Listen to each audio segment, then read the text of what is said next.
SFBN is broadcasting our first game in South Jersey. So we'll talk about that and a lot more next on Varsity Voice presented by SFBN.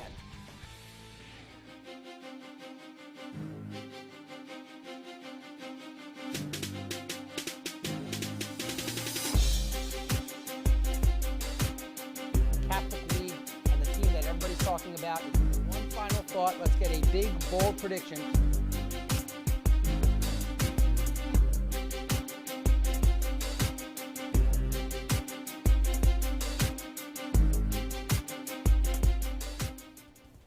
Welcome to another edition of Varsity Voice presented by SFBN. I'm your host, Bluestein, and Mike, a lot of games and a lot of different areas that we need to cover. I want to start in the city. Now, when you think of Bartram and Boys Latin, you don't really think of success in the Philadelphia Public League, but I'll tell you what, this year, they're both having pretty good seasons. Yeah, they really are, and Bartram is crushing teams right now. They're winning by an average of almost 43 points a game. Their biggest test came against Lincoln, in which they won 48-22.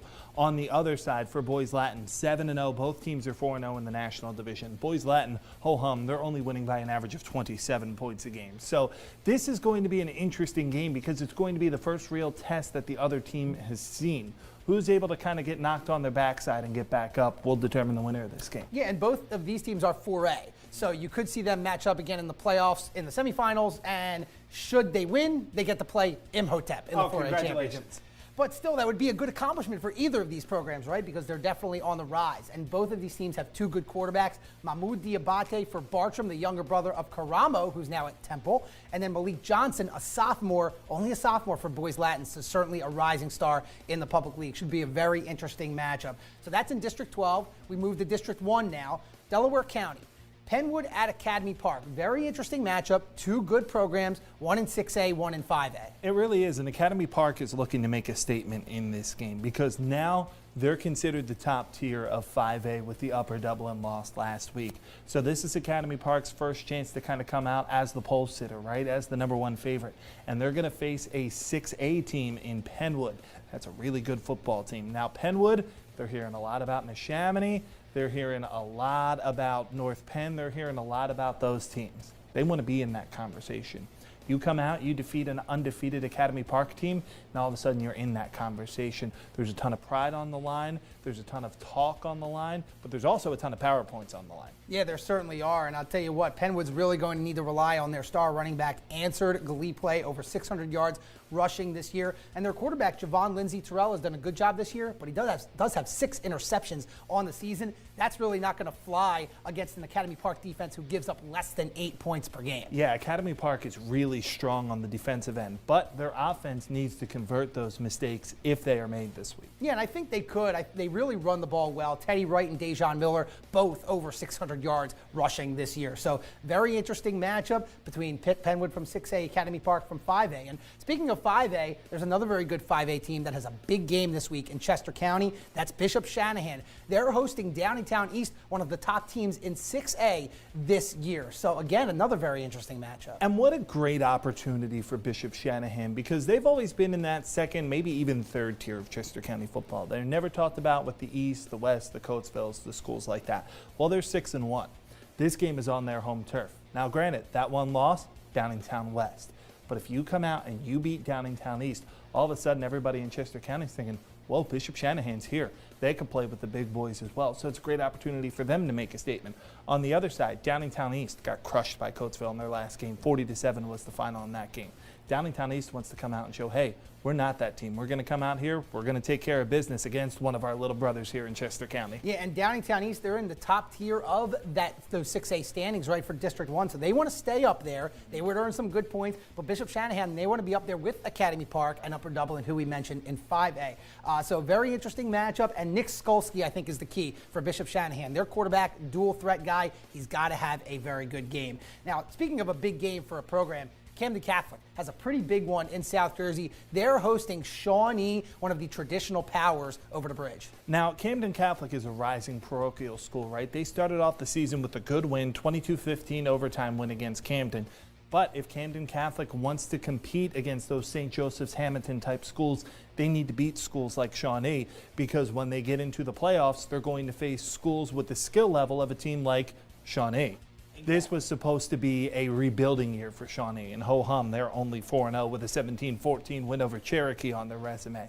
So this is a good football team. It's going to be a great game coming up on Friday night. It's a good test for both sides. Shawnee is battle-tested. Camden Catholic isn't. They need to answer the bell. Yeah, well, both teams really had big wins to start the year. Shawnee with a win over their rival Cherokee 17-14. Camden Catholic with a win over their rival Camden 22-15 in overtime. So really their first big game, both teams' big game since that first game of the year. And you can watch it on SFBN on Friday night. Stay tuned. We've got a lot more next on Varsity Voice presented by SFBN. Hi, I'm Tommy Green, former pitcher for the Philadelphia Phillies. When I was in high school, it was very important to me to show scouts what I could do. My friends at Payroll Service Solutions are huge supporters of high school sports and the Sports Fan Base Network. If you're a small to medium-sized business in need of a payroll company, contact Payroll Service Solutions. Not only will they take care of you, they will continue to support the community. For more information, contact Payroll Service Solutions at 215-624-0922 or 866-PAY-EASY.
Welcome back to Varsity Voice. Monsignor Bonner, now Bonner-Prendie, has a rich football history, and they've done it all without home field advantage, at least until now. Home field advantage is talked about a lot in reference to sporting events, but does it really make a difference? Does the team perform better on their home field in front of their home fans? It's certainly debatable, but at Monsignor Bonner Archbishop Prendergast High School in Philadelphia, there's no reference point. They never had or played a football game on the school's campus. At that time, that field was a pit. It was full of rocks, holes, gopher holes, and everything. Well, you have to remember that it's a lot different. When we came into school here, it was Prendergast, and there were 200 or more young men that came out for football. There's a huge history here at Bonner and Prendie, and I think that the combined schools deserve the opportunity to host a home game and to promote themselves, promote them as one, which we are now two schools in one. And I think that they're doing a great job at being one. The school has had a rich history in athletics, and for being in existence since 1954, it is almost unheard of never to play a football game on a home field. There's not too many schools you can go find a guy who played in a Super Bowl, as Al Atkins did, one of the great victories, upset victories, went to Jets, and Heisman Trophy winner, like John Capoletti and Anthony Beck, the first-round draft pick, who's just a great football player in his own right, and a great supporter of our school. So we do have a great history in the Philadelphia Catholic League. Bonner's got a great tradition for football, dating back to when we first started back in the late 50s, 59, all the way through. We've had some tremendous athletes come through this school, and we've had other players that have gone through Division I and Division II and Division III and have had very, very good, successful careers in football. I guess you have to look at the '94 team right off the bat. It's more, closer to our age. The guys in the '94 team won the Catholic League championship and had a tremendous team that year. When I was here, I was blessed that we had some really good teams. I played with a friend of mine, Eddie Monahan, who played at Penn State. We had 2 runs where we lost the Catholic League Southern Division for 2 years, but just a bunch of great brotherhood, tough, Bonner kids, as we always used to say. When you played Bonner, you knew you were always in a fight. The team has played in stadiums from Villanova to Upper Darby, and each generation experienced the travel in their own way. Though for the players, they didn't know any different. It was difficult because you're changing, when you change here and then you start walking over there, well, you could have ambulance coming in. It was actually crazy. It was chaotic at times. You know, again, as a former player, you didn't know any different. That's the way it was. So when I was at Bonner in the early '80s, that's what we did. You know, you walked from Bonner over to Upper Darby, you cut across by the monastery and down alongside the hospital out into Lansdowne Avenue, and walked up the hill to Upper Darby High School and cut through the parking lot. Walking from here to Upper Darby, I take it a little differently. That was my time to think about what was happening. It gave me time to just let the butterflies and the jitters go down, and then we were ready to go on the field and play. I remember two things vividly about our walk to Upper Darby. Number one is nobody talked. Nobody said a word. You weren't allowed to talk. And more important, the memory, and I still can hear it in my head, is the spikes. As we walked down the driveway, and you could hear them clacking on the ground and up the sidewalk, and that's all you would hear. It was like being in church. Nobody talking and just the noise of the spikes. And you hear the drums. They warm up, people over there, they start warming up with the drums, and it really gets that butterfly in your stomach, and you know that the game's going to start in 2 hours. And that walk up there is dead silent. It's all quiet. You're getting ready for the game, and it's something you experience. My dad took the walk in '86. I took the walk. It's just tradition. It's tradition is what it is, and it's just, we don't have another walk this year, but I really enjoyed the walk. I mean, it's kind of different, but it's tradition. Everybody's been walking up there, and the walk, you just get in your mood to play. You listen to your music, listen to pump-up songs, and you just get in the mood to play football. During the walk, it's like just a great atmosphere because you have cars coming by, honking the horn, and like blowing at you, like trying to get you pumped for the game and stuff. You know, going out to Villanova was extraordinary. Traveling out to there on a bus, we did our songs and singing and stuff like that. It was a different time, but you know, everything's relative. Well, that experience was very good because most of the time we went there by bus. We had more people there at our games than Villanova had for their football team. The experience, the walk is a good experience because it kind of gets you in the mindset, gets you ready to play a game. But playing at another school almost doesn't feel right, especially when you have such a nice field right in front of your own school. It's an experience that not all the teams get to experience that we did. But I mean, I didn't take it for granted. It was great while it lasted.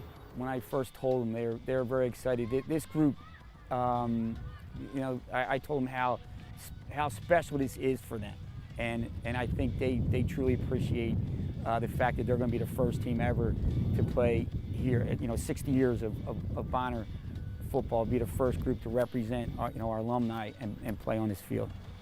Saturday, October 1st, was the first ever football game for the Friars played on their home field. It was a gigantic event for the entire school, both past and present.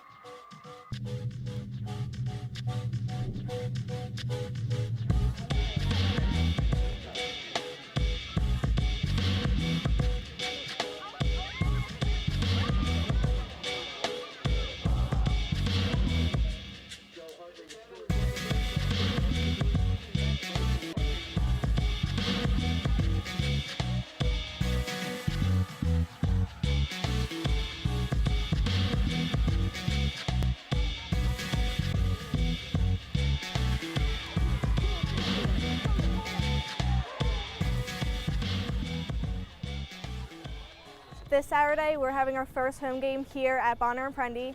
So everyone's really excited. Everyone's been waiting for a while for this to happen. I think everyone's going to be like a little bit more excited than they are at Upper Darby because it's our home. Like, this is our home, it's our field. It means a lot. It's the first ever home football game on the turf, and so it's going to be a good experience. Should be fun. There should be a lot of fans there. I think it's going to be huge. I mean, just the other day, I was out at the mall, and I was wearing my Bonner shirt, and I ran into someone who was a class of, I think, he said like 85, and he was like, I heard you guys are having a game up there. He was like, me and like 15 of my buddies are coming up there. I was like, well, there you go. Being our first game here, there's going to be alumni there. We're not just playing for ourselves this year. We're playing for everyone else that played for Bonner and came here, and I think it's going to turn out pretty well for us. It's going to bring a lot of intensity for me, for all my relatives that went here. They're all coming. They think it's huge that they're going to have the game. And it's kind of crazy to think that they haven't had a game at Bonner, and Bonner's been open since the 1950s. And that's amazing that all the alumni are going to be able to experience going, looking out of their high school and seeing that there's a game on their front field. I feel like the game's going to be a lot more upbeat and intense, and we really could get it like how we want to do it as our school instead of having to go by Upper Darby's rules and all that stuff. We can have it like the Bonner way over here on our field, and I think it's going to be an insane experience. This game was a long time coming, and it was not only for the current students, but for the vast amount of alumni who are still heavily active in the Bonner-Prendie school community. I'm thrilled to be here, primarily for this first game, because I think it is history. I mean, it's more than just football. It's an opportunity to bring a lot of the alumni back, and I hope they come back.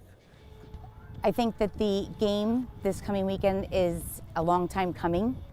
I believe that the energy that it's going to provide for faculty, staff, parents, alumni, the players, current students is amazing. I think that you're going to find there is a lot of camaraderie. Basically, like I said, I think Bonner is a very unique place in that their student body really supports the teams. And I think having the event here on campus is going to be an amazing experience for the kids that are going to be able to experience that for the first time. It'd be tremendous. And I know the kids, because I taught here for about 11 years, they'll love it. To have a game out on our front field and to stand up on the hill and overlook it, that's, to me, it gets me a charge. Yeah, I'm very excited for this, and I have a selfish reason as well. My son, who's a senior on the football team this year, he will be the first class to play a home football game here. This is only going to make things stronger. I think we're going to get a bunch of alumni back on campus to get together for a little tailgate and have some fun, and it's just going to be tremendous. The vibe up here is going to be electric. It's the way it should be. We should be playing here. Well, we hope that it's overwhelming for them, that you're going to have to do things to make people stay here, to keep them here, to have them come here all the time. Because if they do, this will be the perfect place for Monsignor Bonner to play. The victory was hopefully the first of many. The school has plans to continue to build up the area around the field to increase the strong home field advantage that teams will dread to encounter far into the future. There's nothing like doing things on campus because it brings everybody, and a lot of people who normally might not really get involved with that will get involved because it's involved right on campus. I think it's a great thing. It has no way to go but up if it happens. And I think it's time. You know, we had a great run at Villanova, a great run at Upper Darby, and now it's our time to play here.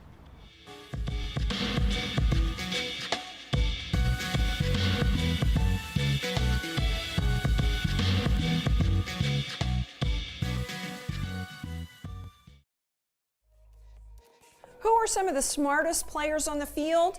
Sports Illustrated says it's the offensive linemen. They're not just big behemoths out there. They study more film than even the quarterback. Take, for instance, the center. He's got to read the defense in real time, and he's got to call the blocks. And if the defense moves or the quarterback calls an audible, he's got to, in split-second timing, make those changes.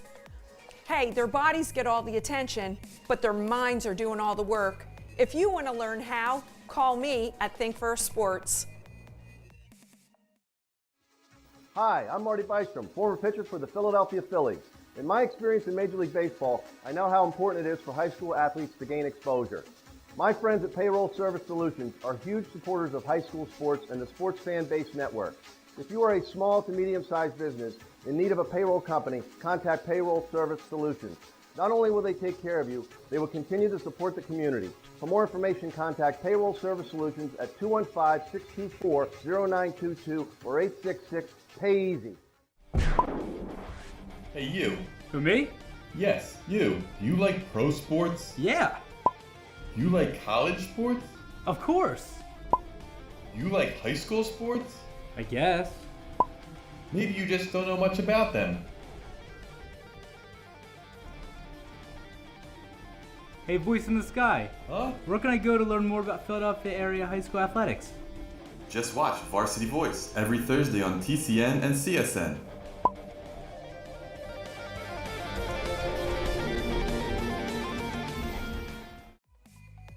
This week's Big Game Preview is brought to you by Burns Honda. Throughout October, Burns Honda is going pink. Look for our pink CRV all over South Jersey or at the dealership. Donations will go to the Cooper Foundation's Pink Roses, Teal Magnolias. When you support Pink Roses, Teal Magnolias, you aid research at MD Anderson Cancer Center at Cooper and provide patient care to local women in their fight against cancer. Come to Burns Honda Marlton or go to BurnsHonda.com and help us drive for a cure. Welcome back to Varsity Voice. I'm with Mark Trible from the Courier Post. Mark, thanks so much for joining us. Thanks for having me, Mike. It's going to be an interesting game this Friday night. It's our SFBN Game of the Week between Camden Catholic and Shawnee. You can watch it on our website beginning at 6:55, and it's the reclassification of New Jersey football that set this matchup up. Yeah, that's right, Mike. The West Jersey Football League the last couple of years in South Jersey has had most of the teams, and now it has all of them. So it's been able to create some unique matchups in terms of going out of your division, which this one is. Now, Nick Strom is in his third year as head coach over at Camden Catholic, and this game's going to be a good test of where his rebuild is. Yeah, I think so. Last year they had a very successful season, but it was a lot of older kids. Now these are younger kids that he's brought into the school and kind of created his own roster. So it'll be good to see how far these kids have come and what type of path the Irish are on. Now, what kind of matchup is this for Shawnee? Because this was expected to be a rebuild year for them, and they're only, perfect 4-0 on the season. So, and they have a win against Cherokee. So talk about the Shawnee team and where they're at. Yeah, as you said, there are no rebuilding years for the Renegades. They just find a way, and this year they've played a few close games, and each of them they found a way to pull it out. I know Coach Tim Gushu is proud of the way his team's handled adversity. They had injuries early, now they're a little bit healthier. Dan Wigley can really run the ball. Davon Robinson's great on the outside. They great play at linebacker. So this is a traditional team in the Shawnee sense that they're tough, hard-nosed, they don't turn over the football, and they really, they're tough out anytime you see them. And your keys to the game? I think it starts up front. For Shawnee, time of possession is something they really have to focus on here. You can't give Camden Catholic's offense too many opportunities because they have so many playmakers once they spread you out. I think for Camden Catholic, young kids on the roster against a big-time opponent, obviously it'll be on television. So what are you going to do to make sure you weather that first quarter storm of emotions that they might have? Do you have a prediction for tomorrow night? I do, but you're going to have to pick up the Courier Post tomorrow to read it. I think we're going to be in for a great game. It should be tight all the way through. There's going to be tons of people there. It'll be an electric atmosphere. And really, it's going to come down to which team takes care of the football and which team plays better on special teams. And I think that's going to dictate the winner. That's Mark Trible from the Courier Post. Mark, thanks so much for joining us. Thanks for having me, Mike. Let's check out our upcoming broadcast schedule here on SFBN.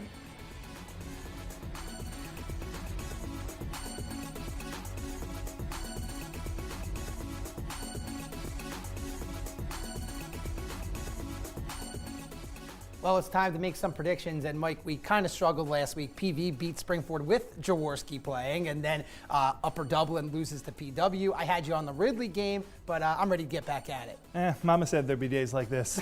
All right, well, let's start off with the first game that we talked about here. Philadelphia Public League, Bartram and Boys Latin. Who you got? I got Boys Latin in this game. 7-0 on the season are the Warriors, 4-0 in the National Division. We said they're winning games by an average of 27 points. Bartram's lone loss isn't a bad loss. They lost to Gratz, who won in 6A last year in District 12, but I like Boys Latin in this one. I like Bartram. I think that since that first game that they lost to Gratz, they've really kind of been rolling. They have a really nice offense, I think a little bit more experience, so I'm going to give this one to the Bartram Braves. All right, in Delaware County, Penwood and Academy Park. Really a good chance here for Academy Park to step up and make a statement, getting a win over a solid 6A team. I'm going to go with Academy Park in this game. I think Penwood, as I said, they're just on that second tier of 6A. I'm going to go with the top of 5A. Well, I think it's a good chance for Penwood to make a statement as well. Academy Park, obviously they're in 5A, but Penwood, they're in 6A, trying to make a move to the top. You had a couple losses from some of the top teams there. This is a real good shot for them. They are battle-tested. Their lone loss was to the Haverford School. I think that Penwood wins this game against Academy Park. All right, let's go into Chester County now. Downingtown East at Bishop Shanahan. I want to pick Bishop Shanahan in this game so bad, but I just can't. I need Bishop Shanahan to win a game like this before I can pick Bishop Shanahan to win a game like this. I'm hoping I'm wrong, but I'm going to go with Downingtown East. Nothing against Downingtown East, but that Bishop Shanahan team is easy to root for. Yeah, I agree with you there that I think Bishop Shanahan is a team that you want to root for in this situation, but I have to go with Downingtown East as well. They are definitely battle-tested, coming off a tough loss to Coatesville in which they got crushed. I think they need to bounce back, and I think they are going to bounce back with a good win against Bishop Shanahan. All right, now the SFBN Game of the Week in South Jersey. Shawnee at Camden Catholic. Well, I just talked to Mark Trible, and he told me to never bet against Shawnee. So I like that advice. I'm going to go with Shawnee in this game. I think they're a little bit more battle-tested. Camden Catholic's going to hang tough. They're going to have chances to win this game, but I think Shawnee finds a way. Well, I didn't talk to Mark, so I'm going with Camden Catholic. I like their offense a lot. I think they could score some points. Shawnee is going to try and control the clock with their running game. They have a great defense, but Camden Catholic is at home. The lights will be on, the cameras will be on. I like the Irish in this one. So we'll see where we go from here. But Mike, thank you as always for joining me. Thanks so much for having me. Check out our highlight of the week. The highlight of the week is brought to you by ProVantage Insurance and Financial Services. With over 40 years of experience, ProVantage will work closely with you to find the best coverage for your auto, health, life, homeowners, and business insurance. ProVantage puts clients first, and they'll do what it takes to ensure your future through the proper protection. We welcome the opportunity to add you to our family. Back, start of the fourth quarter, an Upper Dublin with a fresh set of downs, trying to tie this game up here on their home field in Fort Washington, Pennsylvania. Alongside Chris Markowitz, I'm Ari Bluestein, and here's a keeper by Justin Horn. He's off to the races. He's going to go. Touchdown, Upper Dublin on the first play of the fourth quarter. That is a huge play, Ari. A very effective fake handoff there. I was confused, couldn't see Horn.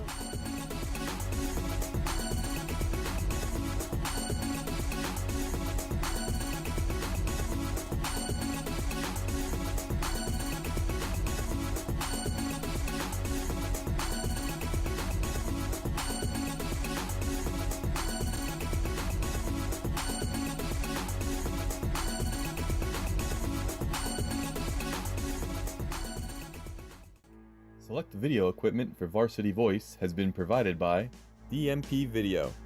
DMP Video. You provide the moment, we'll capture the memories.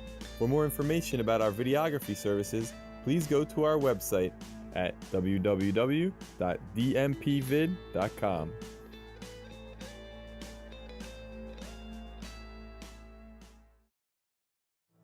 The Sports Fan Base Network, this area's leader in high school sports broadcasting, is continually bringing you the most in-depth coverage. Join us for Varsity Voice every Thursday on TCN and CSN, where we'll have interviews with players, coaches, writers, and more, plus analysis, highlights, and a variety of features on major topics in the Delaware Valley high school sports community. Tune in every Thursday at 6 p.m. on TCN and 11:30 on CSN for the best and only high school sports show around, Varsity Voice, presented by SFBN.